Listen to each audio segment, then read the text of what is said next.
Thanks very much for your time this afternoon. I have Larry Spiegel-Vogel from Pennsylvania with us, and I'm Mike Anthony at the University of Michigan. Ted sends his apologies. We are pre-recording this session because we have a long weekend ahead of us. We picked the subject because we felt that it was one that took a little bit higher level view of what we're doing and not the nuts and bolts stuff we normally deal with every week. So we thought that this, and in some ways it's a little lighter subject, but obviously it'll be, as you'll see, very complicated. So I'll explain that Larry is very knowledgeable in this area. Larry, do you want to give our MAPPA members a sense of your background and understanding of this particular subject? I'm an independent consulting engineer in suburban Philadelphia, responsible for the consulting on design, operation, and maintenance of commercial and institutional buildings, schools, hospitals, office buildings, shopping centers. But as a volunteer, I have served for probably the last 30 years on various codes and standards committees and have attended the International Code Council code hearings on several occasions to see how these codes and standards are developed. Okay, great. Well, you didn't say, you're a little bit more modest with your experience, but that'll become obvious by some of the insights. So this is our question this afternoon. There are two parts to this particular question, and I wanted to bring them out into some relief so you know that they're related. They're kind of a reflexive yin-yang relationship between the two. And I'll explain it with two questions. To what degree should public law be built upon a foundation of documents that are developed by private standards developers? So private standards developers would be NFPA, IEEE, ASTM, ASHRAE, American Society of Civil Engineers, and I guess we have to include the International Code Council in that. And then the other question we'll ask is, when these documents are adopted as part of public law, does this have the practical effect of making code writers and vote getters, that would be Larry and I and others, unelected public representatives? I ask it that way because one of the Canadian ministers in one of the YouTube clips that I've included as part of this agenda makes this claim. Now I'll say right up front, we're not going to have time to go through all of those clips. I'm going to leave them there for you to link and follow. There's probably about 8 hours. There's probably 8 hours of material that you could watch. For example, if you go over here, this is a Senate hearing. Is it Senate or House Representative? House hearing. House hearing, and for example, you'll see quite a long list of. There's the usual suspects here making their. They speak more about what their position is. They're not here to learn anything. Very often they're here just to talk about their position. So that's fair. Here's Mr. Issa making the claim that the Office of Management and Budget really doesn't have any legal basis. That was kind of fun to watch. This is a knowledgeable person here on copyright laws.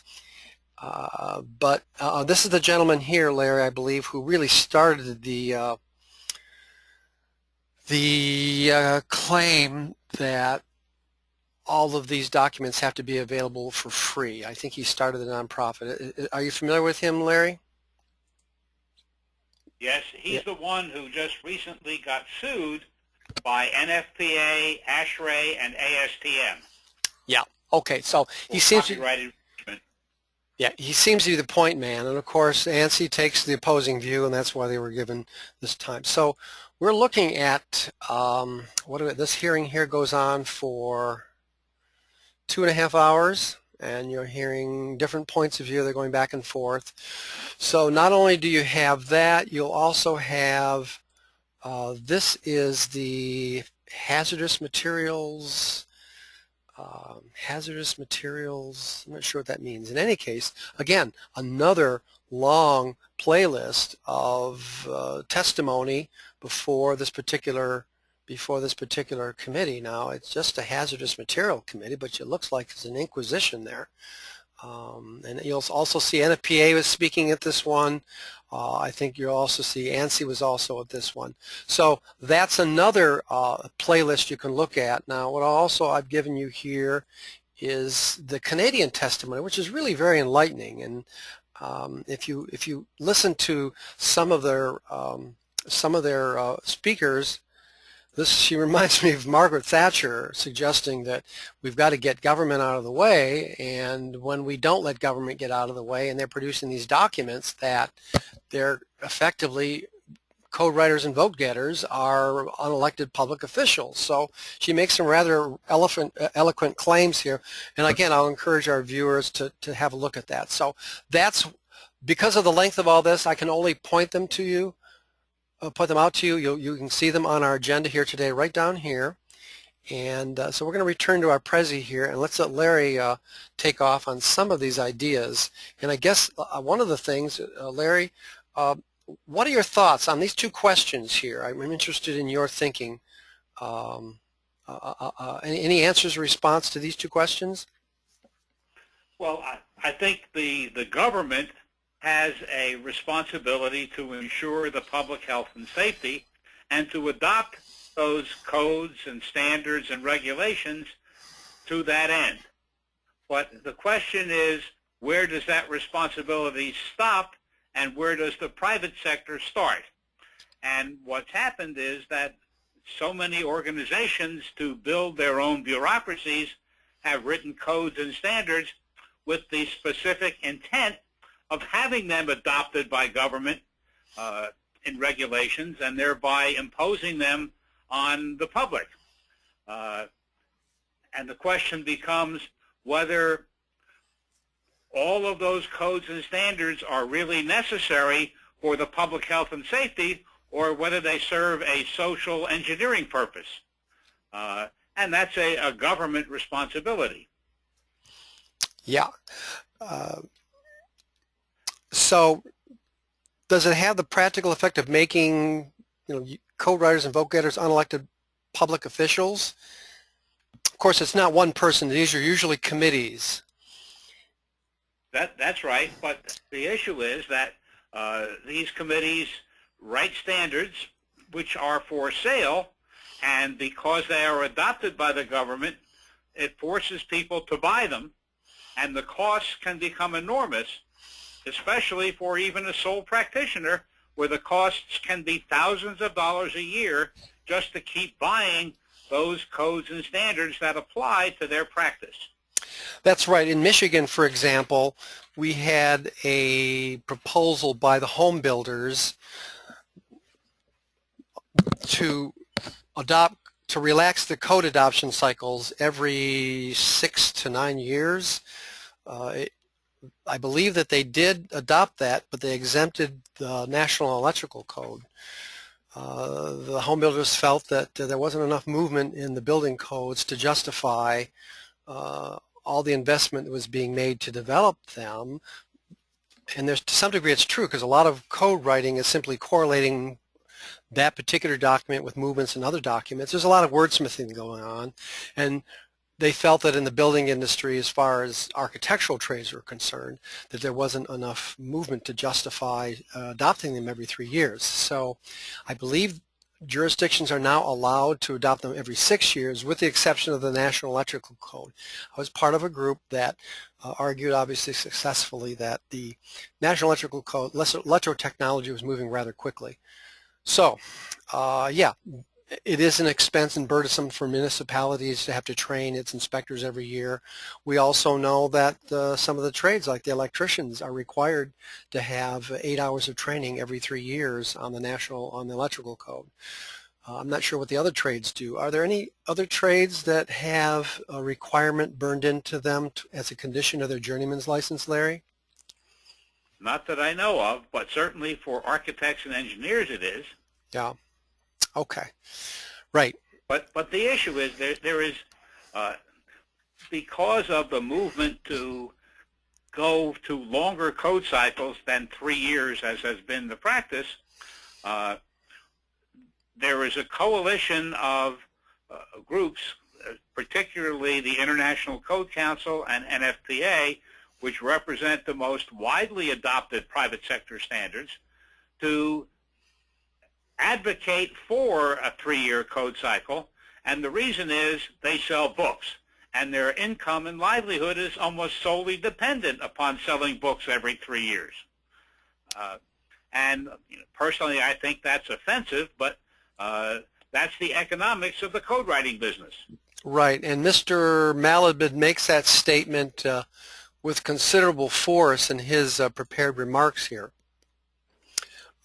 complaining even about the salaries of the CEOs of the standards developers. I don't want to get into that as much, but he makes your point, so I just thought I'd bring our audience. Yeah, the other issue is, having been personally involved in ASHRAE Standard 90.1, which is the if you will, the grandfather of all of the energy standards, while the standard itself, which is issued every 3 years, costs $135, if that is adopted or used, just the purchase of the references, the mandatory references in ASHRAE 90.1 is another thousands of dollars.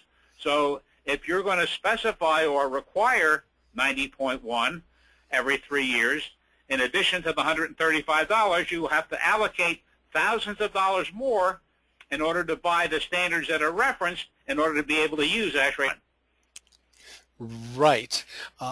We're going to get to the cost of a library, for example. While you're doing that, I want to log into one of my accounts. This is how U of M manages it, but smaller firms and consultants to have to keep up with the pace of all this is troublesome and worrying.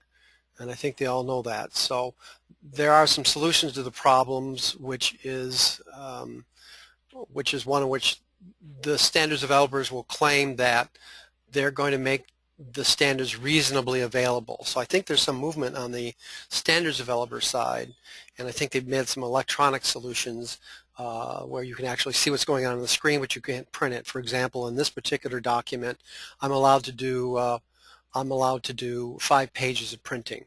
I don't always need it, so I think we go to 90.1 here. This isn't the most recent version, but this is what Larry's referring to. Now, Larry, you said the mandatory references, so you're talking about all the other, for example, we might go to ASHRAE. Go to Chapter 12, the normative or mandatory references. Okay, all right, go to Chapter 12. So okay, so what should I be looking at here? Well, the issue is, in order to comply with the requirements in Standard 90.1, which reference other industry standards, you have to have copies of those other standards. Yeah, right, and this is what you're referring to right here, right? Yeah, some of those standards are hundreds of dollars a piece. Yeah, yeah. So it fans out very quickly. I'm thinking of the old nuclear chain reaction equations, and so yeah, it's a pretty extensive list. So that's Larry's point.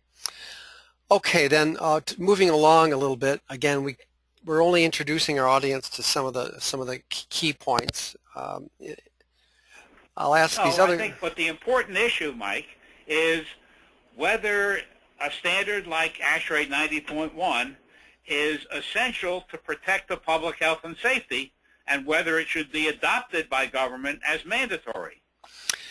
That's right, and that happens. We know that happens when it gets referenced into state building codes, as our audience will see very shortly. But underlying this, Larry, and I don't disagree with anything you're saying. We don't have answers to these questions. I think many of these are rhetorical questions. But the claim by the standards developers, if we take their side, is that it does take considerable investment to put these committees together. And it's, some of the older laws, as I understand it, in the United States or British law, is that there's protection, patent protection, protection of intellectual property. And this is, what are your thoughts on this? Well, first of all, most of the committees who do the actual writing of these codes and standards are all volunteers and are supported either individually by themselves or by their employer. The cost comes in the staff that organizations have to support these standards writing committees and the cost that they have to publish them. But the actual cost of writing those standards from a personnel standpoint is zero.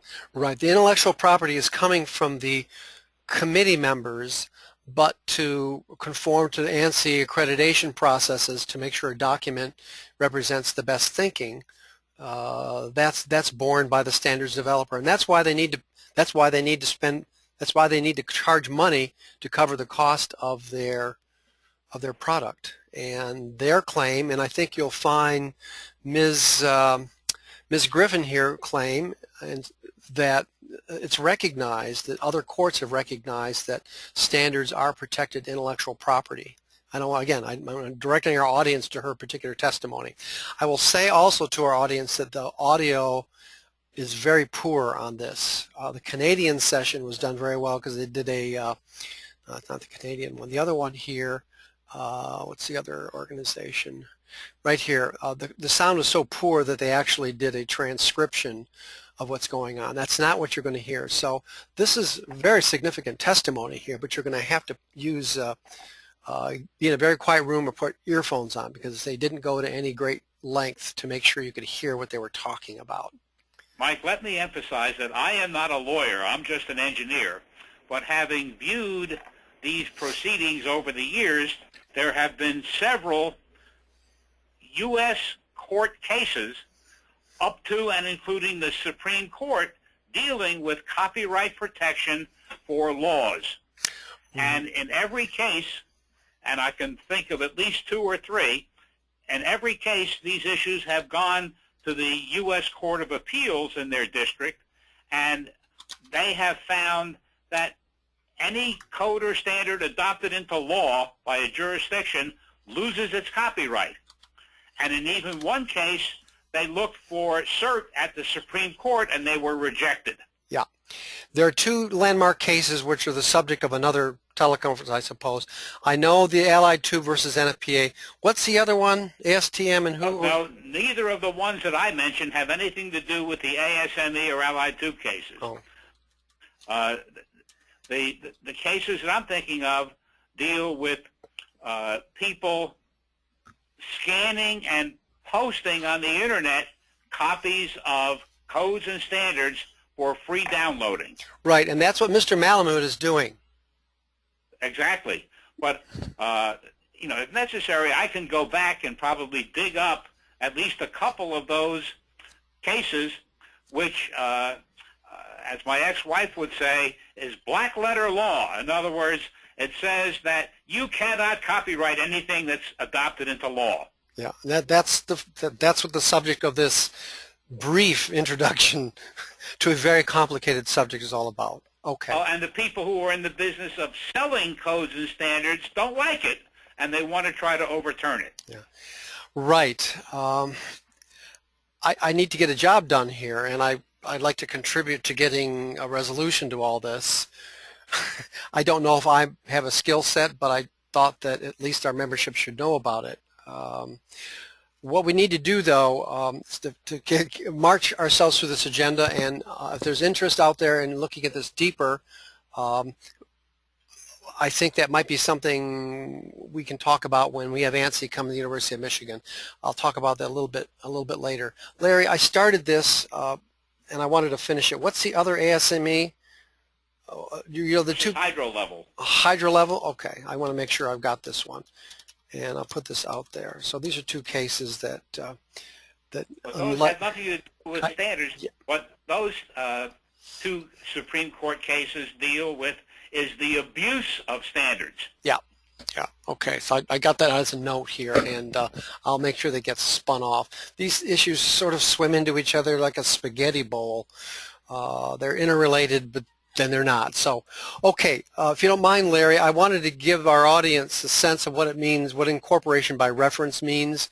So what I've got here is a document that came to into our view just a couple months ago, and so this is building automation systems. This is a fairly robust space. There's a lot of big players in it: Siemens, General Electric. Everybody wants to control buildings, energy use. So U of M's been in that space for a very long time, And so one of the people who have helped me look this over, and he said, well, look at what they're doing here, Mike. They want us to put outdoor air sensors on every building. He says, Mike, I've been working since 1980 with two of them. And we have 140 buildings scattered across a 6-mile southwest to northeast axis, and we've been doing just fine. There's no temperature difference of any consequence between, we might have Larry, oh, it's Andrew Green. Hi, Andrew. Hey, how you doing? I apologize. I didn't get the reminder email Okay. I was supposed to. We're okay. We're probably a little more than halfway through. You're welcome to listen to this so you can see what I'd like to get better at. So you can, I'm going to have when Mike Toner comes back and when Gwen gets back, I get Gwen's purchase order. We'll have better graphics. We'll have a better video production. But I have on this call Larry Spielvogel, a consultant with whom I've had the pleasure of working for the past couple of years on many issues. We're actually in the middle of our presentation. We'd like to finish it, and then I'll call you after this is done, Andrew, All right. and we can talk about it. We're recording right now, and Okay. this will be uploaded on YouTube for the use by our colleagues. So in any case, so our two building automation system guys said, look, this is going to add $5,000 a control point. This would easily cost us $500,000. If you scale it up to the industry, it's about a $500 million cost adder if it's adopted that way. So that's something that started out in a guideline. And what we're trying to point out here is that it starts out as a guideline, but virtually overnight it can be referenced. Larry, you mentioned that ASHRAE 90.1 can reference in over here. It's normative references. Right now it's not there. For example, I don't know if we have ASHRAE 13 on this one as a reference. There. It is not there, but it easily could be. It easily could be. It doesn't take a lot. It takes a 30 or 45-day review period to make it that way. And then, of course, once it's in the ASHRAE 90.1, we would find it in the International Energy Conservation Code because they're linked. And then, of course, once it's in the International Energy Conservation Code, it finds its way into the, for example, State of Michigan Construction Code. So that's an example, a fairly concrete and recent example of how a guideline, one that's not necessarily enforceable, but it tends to inform and it's vulnerable for adoption into a standard. So that's... Well, and I think the public has to understand, Mike, that the volunteer members of these groups that write these guidelines are typically dominated by special interests and self-interests, and that's why you see some of these requirements, because it's in the interest of the committee members to have it there. That's right, and we call that market making, and that's America. Nothing happens in America unless something is sold, so there's many ways of doing it, and we simply have to accept it as it is, and we respectfully objected to this particular language. We don't know if it's going to go our way. But that's what we do. This is our way of managing regulatory risk, and we believe that, at least the University of Michigan believe, and I always try to remind people from time to time, this is not an industry opinion, it's not an APPA or MAPPA or my APPA position. It's one that the University of Michigan has taken, and it's not coordinated, but it does have technical substance, and if the committee feels so moved by our arguments, and largely they are economic arguments, they'll either say yes or no. They didn't, as we've seen before, Larry, these committees will come up with ideas, proposals that have no technical basis, that are informed quantitatively, and we go right back and say no, and we don't give them quantitative counter-arguments either, and then they back down. So to the degree to which standards writing in the energy space is informed by data appears to be an increasingly spurious claim. And I was amused by your recent letter.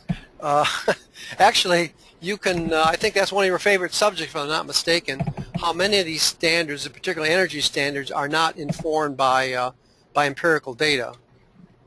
Well, let me give you a perfect example that just happened in the last couple of weeks.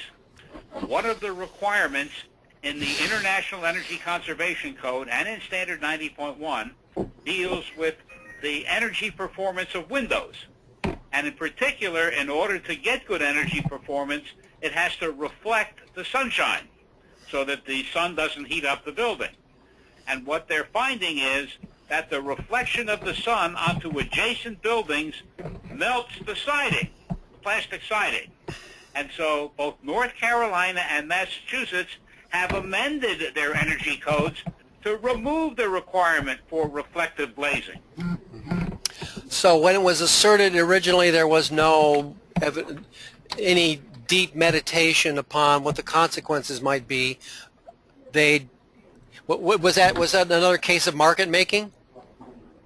Partially by the manufacturers of high-performance glass and by the energy zealots who say anything that saves energy is worth doing without regard to the consequences.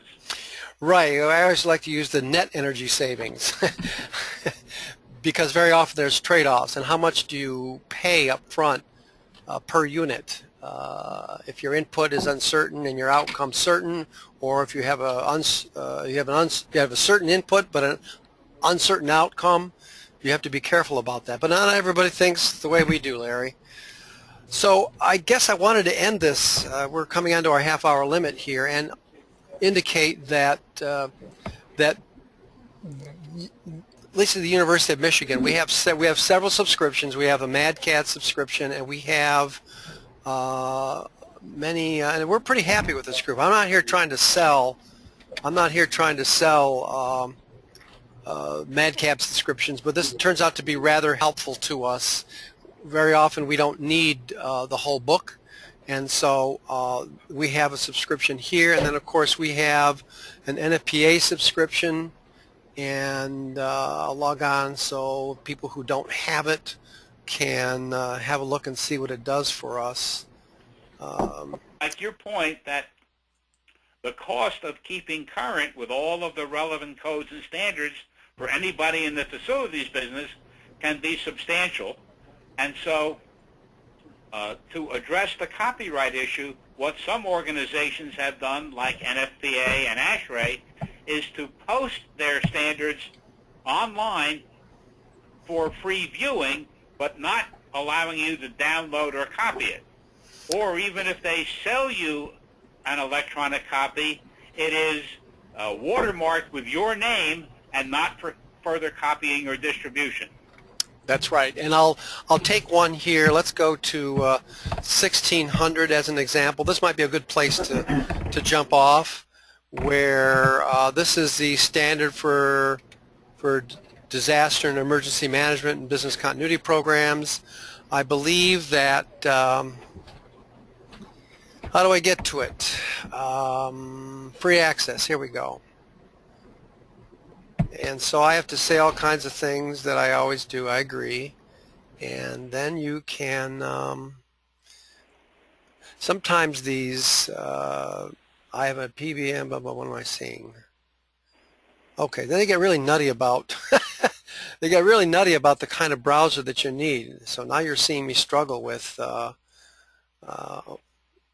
trying to get to this. Let's see, real read.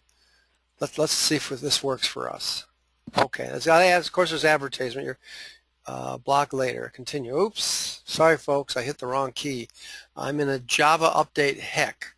I just had an iTunes update, and I just had another Norton security update. So suffice to say, I'm not going to let anybody go any longer. They're going to give you the real, the actual language, but of course we'll have advertisement on the edges of the standard. And maybe if I go to one other one, let's go to NFPA 1, maybe I can avoid that problem. Let's go here, document information pages.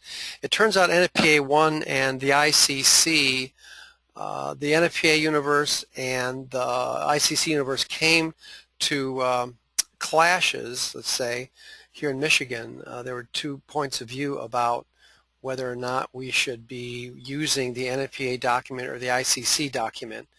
or whether individual jurisdictions should be permitted to determine that. Larry, this is something I wanted other people to hear. Well, here we go. So this is the usual thing you're going to run into. There are so many security settings on these free documents that it's almost impossible to use. This is a relatively new computer, by the way. I just can't keep up with all the updates. So apologies to the audience that I can't show you what free access looks like, but in general, they seem to be wanting to respond to the claims by these people that standards need to be have free and open access, and if you're expected to conform to a law, you need to know what the law is, and I think that's a fair claim. But I also know, as a person who's been on a committee for 17 odd years, that it takes a lot, and those staffers on those NFPA staffers, IEEE staffers, they work hard. They work hard. So could you say something a little bit? I started to say something about the NFPA versus the ICC.